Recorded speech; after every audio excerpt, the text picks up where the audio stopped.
Depuis le 15 février, avec une période d'adaptation jusqu'au 15 septembre prochain, la SNCF a mis à jour ses règles en ce qui concerne les bagages.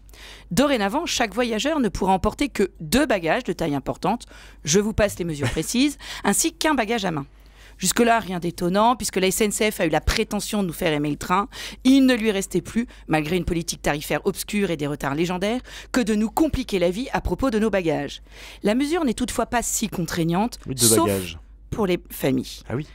Car les poussettes sont considérées comme un bagage spécial, au même titre que les instruments de musique, les paires de ski, les planches de surf ou de kitesurf, ou encore les trottinettes. Dans ce cas, cet objet, assimilé donc à un objet de loisir, appartient à la catégorie des bagages de taille importante. Vous voyez donc votre capacité passer à un bagage à main et à un seul bagage de taille importante.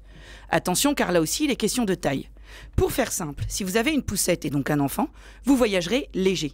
Les familles qui en ont les moyens préféreront alors certainement l'avion, où les poussettes n'excluent aucun autre bagage. L'empreinte carbone passera alors au second plan. Vous voyez dans cette mesure, Clotilde, une nouvelle preuve de notre pays qui n'aime pas les enfants.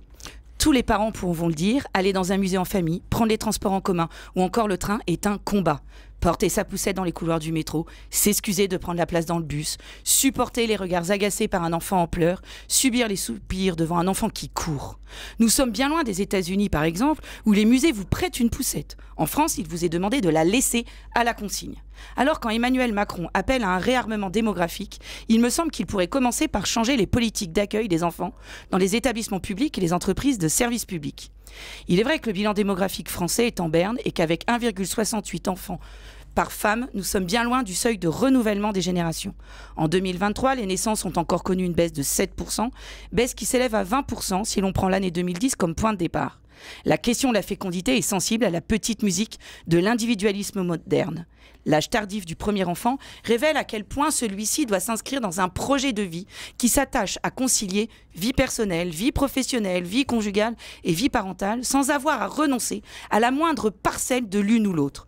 L'enfant n'est envisagé qu'une fois la vie professionnelle et la vie conjugale, toutes les deux bien solidement ancrées, avec la garantie de pouvoir préserver l'épanouissement des 2 parents.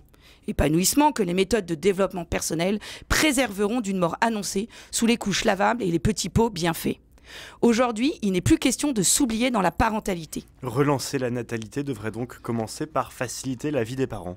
Tout à fait. Avant d'initier une nouvelle réforme du congé parental au nom de l'égalité entre les hommes et les femmes, réforme qui ne changera pas le fait que seule la mère peut allaiter et que la durée conseillée de l'allaitement va au-delà de 6 mois, il semblerait plus opportun d'aider les parents à avoir tous les enfants qu'ils souhaitent.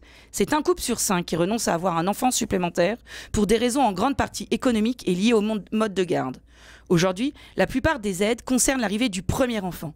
Mais une véritable politique familiale exigerait d'investir sur les naissances suivantes, avec par exemple une revalorisation de l'accueil du jeune enfant et un grand plan de soutien à la création de structures de garde. Enfin, c'est toute une révolution engagée pour que l'enfant soit considéré comme une richesse fondamentale de notre société et non plus comme une potentielle entrave au confort des adultes. Un retour à l'universalité des allocations familiales en serait un signe fort. Réarmer démographiquement, ça commence aussi par le nombre de bagages qu'on prend dans le train. Merci beaucoup Clotilde Brossolet pour le point de vue. Allez, je reviens un tout petit peu, Lucie Rispal, sur la revue de presse qui fait réagir. Les sangliers font réagir. On reçoit un mail d'André qui nous dit que pour information, il y a beaucoup de collisions avec les sangliers la nuit car la lumière des phares ne se reflèterait pas dans les pupilles du sanglier et donc on les voit un peu tard. N'hésitez pas à réagir à cette matinale, la matinale @rcf.fr, la matinale @rcf.fr pour nous envoyer un petit message. Très bon réveil, très bon début de journée, il est 8h.